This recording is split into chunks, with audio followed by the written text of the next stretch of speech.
The second pillar of Islam is, of course, in Arabic, Salat, usually translated not very comfortably in English as the prayer with a capital P. In a sense, it isn't really primarily a prayer, it's a kind of worship. It's an act of worship, it's a formal submission and adoration of the divine. This is the formal 5 times daily worship that you'll see going on in the mosque here. It's the key religious practice of Islam, more important than the others. The Prophet called it the center pole of the religion.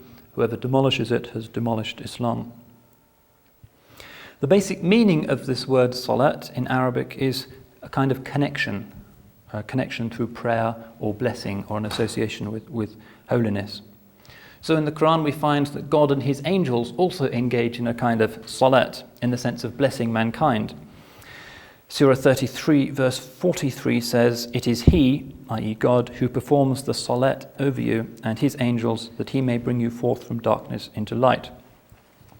In another passage, the Quran affirms that salat is actually the practice and the norm of all creatures. Surah 24 verse 41 says, "Have you not seen that everything in the heavens and the earth glorifies God, and the birds spreading their wings? Each one knows its salat and its glorification." And elsewhere, Surah 21 verse 73, for instance, the text declares that earlier prophets, such as Abraham and Lot, also performed salat.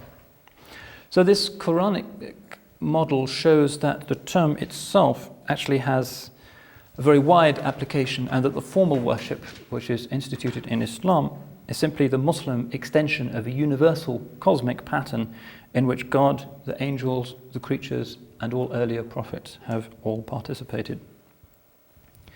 So what's the specifically Muslim form of this universal practice? Well, the hadith outline it in some detail. Generally, the Quran lays down guidelines and global principles, and the detailed working out of these principles are in the hadith. So you won't find a description of how to do the salat in the Quran. The objective is to pray as the Prophet himself prayed. And one of the interesting things about Muslim worship is that if you go into a mosque, the rituals you will see have remained unchanged for 1400 years. You are seeing, as it were, a glimpse of the distant past. Now, the characteristically Muslim form of salat is something that acknowledges the mutual interdependence of the body and the soul. These two things are in the Islamic vision closely intertwined. Islamic civilization has never accepted the Cartesian body-soul or mind-soul or mind-body dichotomy. What you do to the body has an effect on the soul and vice versa. And the Prophet said that man is closest to his Lord when in prostration. And this is the culminating rite of the salat, the act of touching one's forehead to the earth, this humble matter from which we were made and to which we will return. And in the Semitic tradition, generally the forehead is the symbol of pride. So this culminating act of the prayer represents the quintessence of Islam, submission to the omnipotent, majestic celestial king. This prostration, sajda, is the culmination of the salat. It happens several times during each cycle of prayer. Each cycle is called rak'ah. I don't think there's that much point in going through the detailed rulings on how to do the prayer here. You can learn it probably more efficiently just by watching what goes on in the mosque. Very briefly, though, the salat works as follows. Before you can pray, and also before you recite the Quran, the Muslim has to ensure that he or she is physically clean from any bodily wastes, which is why in Muslim communities, Muslim houses, Muslim countries, water is always provided in bathrooms. Using paper or whatever is not considered sufficient. You have to be completely clean. Even one drop of waste matter on the body will render the prayer null and void. This again has certain symbolic significance, the body being a metaphor for the soul. Once this has been done, there is the rite of wudu,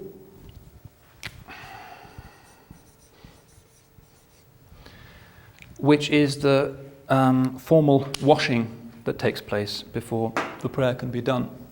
And this is a very brief, concentrated, stylized, almost Zen-like ritual in which the hands, the forearms, the face, the ears and the feet all have to be clearly cleansed with pure running water.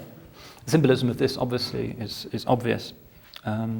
As in Christianity, the rite of baptism uses water as an image of divine mercy, water being what comes from heaven.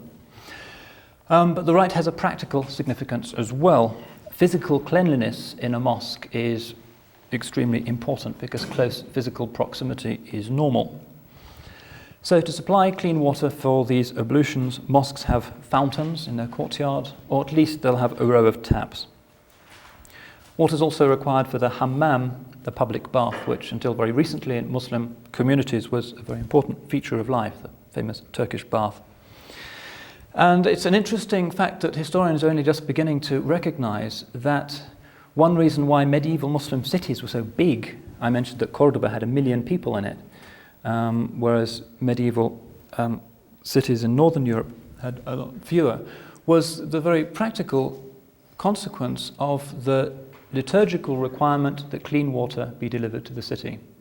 Whenever Muslims captured a town or founded a town, the first thing they had to do was to establish a place of worship. Before they could worship, they had to have clean water that didn't taste of anything, that didn't smell. These are the canonical requirements. And the provision of clean running water was in Muslim societies a very important means of circumventing some waterborne diseases, so that cholera and various kinds of plagues were actually less common in medieval Muslim societies than they were elsewhere. It wasn't just Cordoba, places like Baghdad, Cairo, and a few other cities also had well over 1 million inhabitants. Anyway, that's by way of a footnote. Once the wudu is completed, one recites the Shahada, and then the Muslim is in the state of what's academically referred to as ritual purity. And this state enables him to approach the sacred. He or she can touch a copy of the Quran, can enter the sanctuary in Mecca, and can perform the Salat. It's perhaps a Cambridge vice, by the way, that I use the male pronoun. But the important point to bear in mind is that the 5 pillars of Islam are equally incumbent on both of the sexes. Even the Hajj, which often is more difficult for women than it is for men, is just as incumbent for women as it is for men. So how does the prayer itself work? Well, it doesn't have to take place in a mosque. There is no rite of consecration. The prayers we do in the mosque here could just as easily be done outside in the car park. It's just that a mosque is a special place where it's easier to concentrate on the divine and excludes other more profane activities. The worshipper has to stand in a clean place, hence shoes which can bring in impurity. Sorry. I have a point of clarification. Mm-hmm. As a practical matter, I wouldn't think most people pray in the mosque 5 times a day. Is that correct? I mean, if you're going about your business and the shop's closed or something, right, you might simply pray there. Would that not be correct? It depends very much where you are.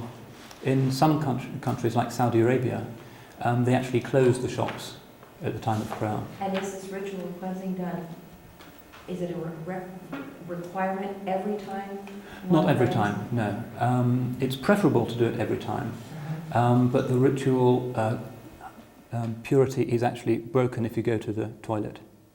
You have to do it again if you've discharged bodily wastes. That's the rule.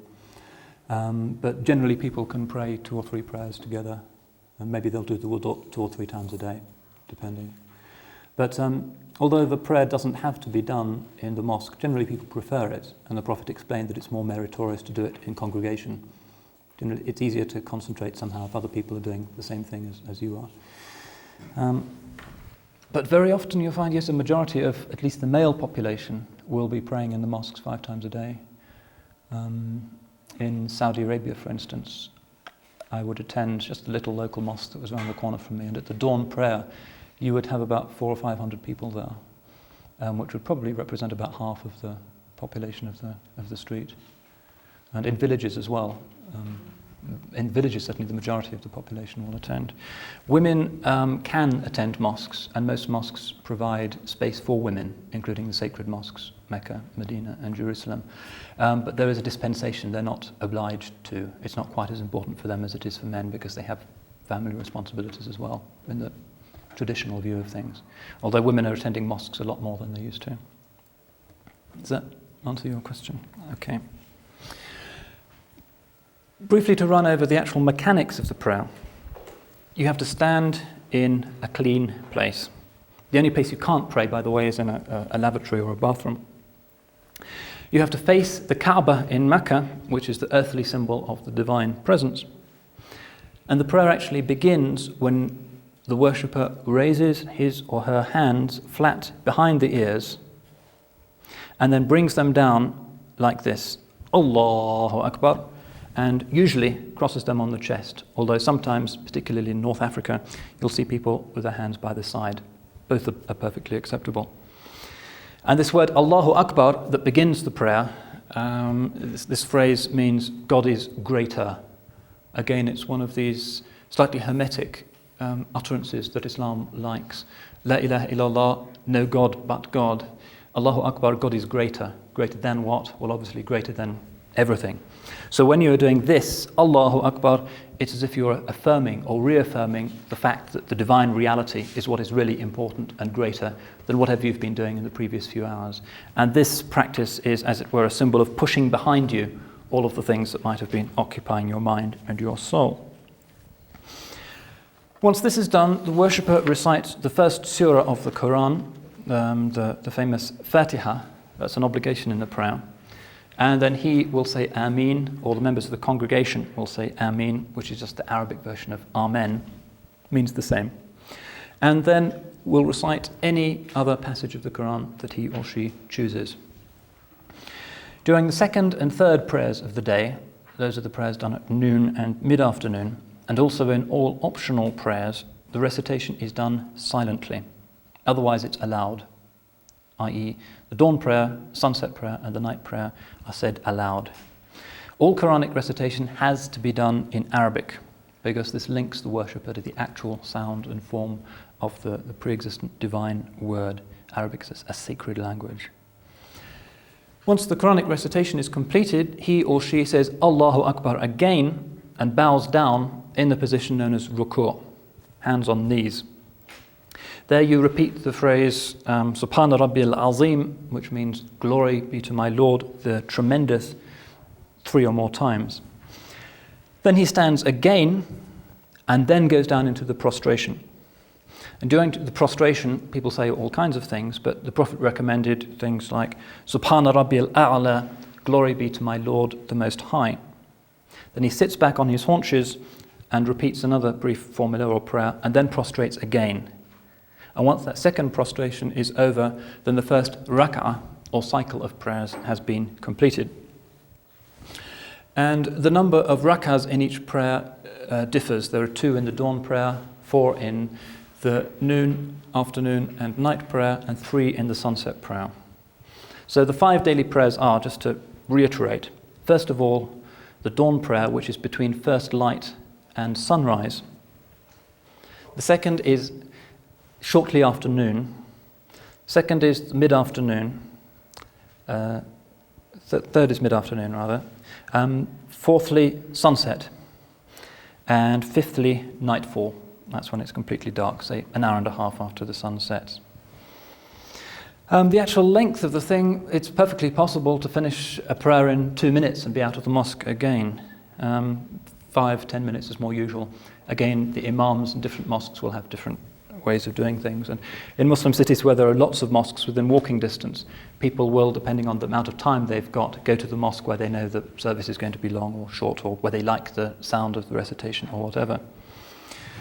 One can do these things very briefly, and it depends really on one's circumstances. I remember once I was waiting at a railway station in Yugoslavia. This was about 3-4 years ago. And it was 5 in the morning, and the train wasn't coming for hours. And so I thought, well, I'll do the dawn prayer. And so there I was on my little prayer carpet, nobody around, and I thought, I can make this a nice long prayer. And then into the station steamed this filthy train full of about maybe 5,000 Serbs who looked pretty drunk, I could see out of the corner of my eye. And I thought perhaps this is not the best sight for a group of angry young Serbs. And so I did what was probably the most rapid performance of the Muslim prayer in recorded history and disappeared. But so the actual length of it is at people's discretion depending on mood and situation. Now, this is the obligatory prayer, 5 of them every day, but there are a lot of optional prayers, and these are taken very seriously. You'll see in the mosque here, people don't just do the congregational prayer in the line. Once that's finished, or before it starts, they'll scatter into other parts of the mosque and pray separately. There are other times of day when the Prophet also liked to pray, and pious Muslims like to emulate these. For instance, most importantly, something called the tahajjud prayer.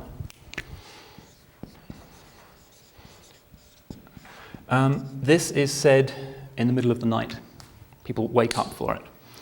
My mother-in-law, for instance, who's from Pakistan, I've lived in her house for some time and observed her movements. Every night she gets up at about 2 a.m, makes herself a cup of tea, and then prays this tahajjud prayer for a couple of hours, and then goes to sleep again for an hour or so before the dawn prayer. And in her social world, that's very normal. The tahajjud prayer can be a very large number of rak'ahs. You can recite very long surahs of the Quran. More or less you can do what you like. And this is generally the prayer that is taken most seriously by very devout, spiritually minded Muslims.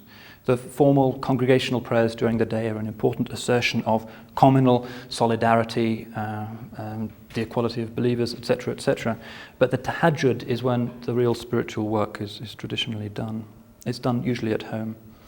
Occasionally, and in some mosques, there's a form of tahajjud prayer that's done in congregation. For mosques where there's a very strong interest in nocturnal vigils. And you'll see this during the month of Ramadan in the great mosque in Mecca. If you turn up there at about 3 a.m. during Ramadan, you'll see perhaps 500,000 people all doing tahajjud together. And it's actually very impressive. Most things about Mecca are just visually stunning. And I remember the first time I got there, I was pretty late and the prayer had almost finished. And I couldn't believe it, but I could hardly find a place in this mosque, which has, its official capacity is about 700,000. But in reality, it gets pretty crowded, and probably you get 1 million people in there. And I could hardly find a place to stand. And I was there at 3 a.m, went up one of the escalators. There are 24 huge escalators that take you up to the roof because there's no room downstairs or on the first floor. So you have 250,000 people praying on the roof. Found myself a little space at the back, and I saw that the floor was actually wet, and I thought, it's been raining, that's pretty weird for Mecca. And after 5 minutes or so, I realized it was because so many people were crying. The force of the occasion, the awe that they felt before God's house, the holy month, the effect of the fasting, the recitation of the Quran overpowered people, and many of them were actually in tears. So it's a very, very powerful thing. Other optional prayers, there's something called the duha prayer, which some people do, that's D-U-H-A, which is said in the mid-morning. Another optional prayer. Another one called the awabin, which is said between the sunset and night prayers. On Fridays, there is the congregational prayer that comes complete with a sermon. Not to everybody's delight, but one listens to it. The Prophet said that this should be short, but in reality, it's sometimes longer than some people would wish. Some things, it seems, are common to all religions. And this is an obligation. While it's strongly recommended to attend the 5 daily prayers in congregation, it's an obligation to attend the Jummah, a Friday prayer. Jummah, yeah. That's the Friday. That's the Friday congregational prayer, which takes the place of the noon prayer. Jummah just means assembly or congregation. This little squiggle here is a kind of glottal stop. Arabic has a lot of sounds like that, which we can't represent very easily in English. What does the mosque actually look like? Well, it has very few features that one really needs to know about. I've said that the classical form of it is the cube surmounted by a dome, which is a favoured form in Islamic architecture generally, like this room, for instance. It has something called a mihrab. The word means a niche, and this is the little alcove which indicates the direction of Mecca, so that people don't pray towards Pittsburgh or whatever. In the United States, I'm reliably informed that the Qibla, the direction of Mecca, is actually towards the north. There's also something called the minbar, which you'll see in almost all mosques, including our one here. A minbar is a pulpit where the imam stands to deliver his Friday disquisition. Traditionally, the imam doesn't stand at the top of it. There's a tradition that only the Prophet could stand at the top, and out of respect for his memory, the imam stands on a lower stair.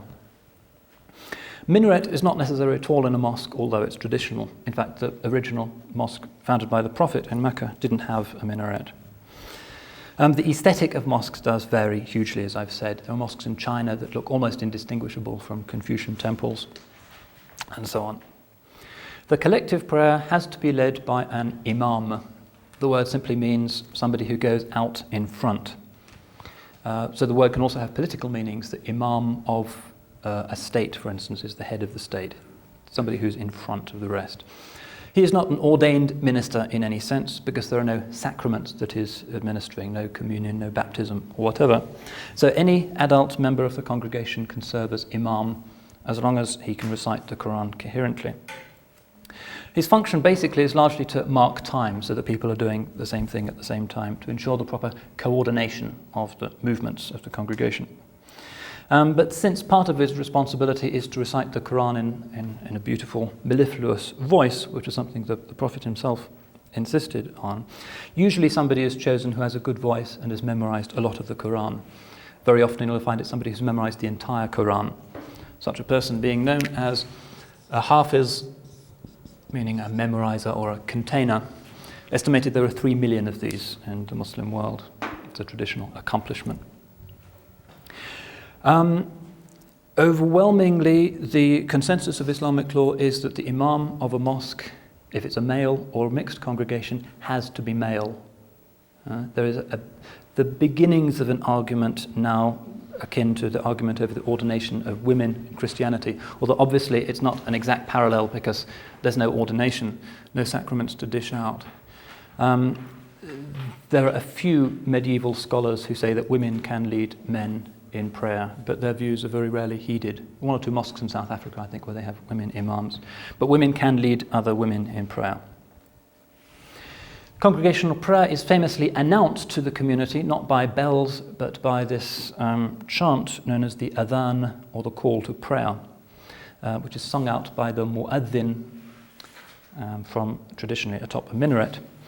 And I've included a transliteration and an English translation in the handouts. You should note that the adhan for the dawn prayer adds the words as-salatu khayrun min an-nawm, which means prayer is better than sleep. Congregational prayer, as I've said, doesn't have to be in a mosque. Very often if you travel through rural districts in the Muslim world where people have been working in the fields, you'll see they just put out a few sheets of cardboard and pray by the side of the road or by the side of their fields. A hadith says, "The whole world is pure and has been made a mosque for my community." Interestingly, the Saudi Prince Salman, who was allegedly the first Muslim in space, had no trouble saying his prayers aboard the space shuttle. But typically very crowded places like railway stations, public libraries, universities, airports will have mosques attached. There's even a mosque at Heathrow Airport in London, for instance, which is quite well used. Beautiful mosque at Amsterdam Airport now. People develop a very deep attachment to the Salat prayer.